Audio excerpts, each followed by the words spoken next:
probablement que on veut essayer de faire à sa sauce.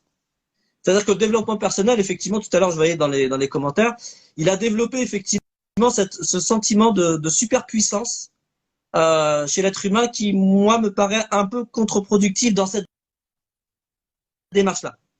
C'est-à-dire dans la démarche où je pense que moi, je me connais assez suffisamment. Ensuite, je suis capable de mieux me connaître tout seul, sans forcément être dans une dynamique collégiale ou collaborative ou de groupe.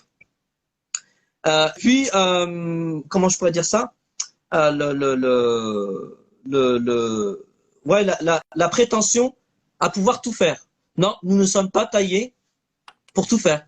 Nous sommes taillés pour faire certaines choses de façon excellente et probablement les autres choses de les faire de façon assez lambda parce que je me suis formé, je suis compétent, j'ai une certification dans tel domaine, donc du coup je peux le faire. Ok, mais ça reste de l'ordre de la compétence.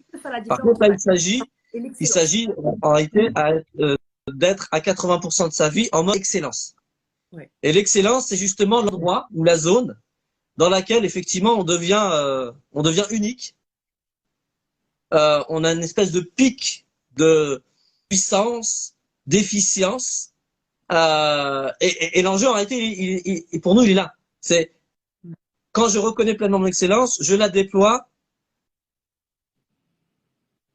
dans une zone, c'est-à-dire dans un environnement et un contexte et un domaine qui correspond à ma zone d'excellence. Parce que si je ne le fais pas, je peux malheureusement tomber dans ce que moi j'appelle l'imposture. C'est-à-dire, encore une fois, vouloir être quelqu'un d'autre. C'est ça.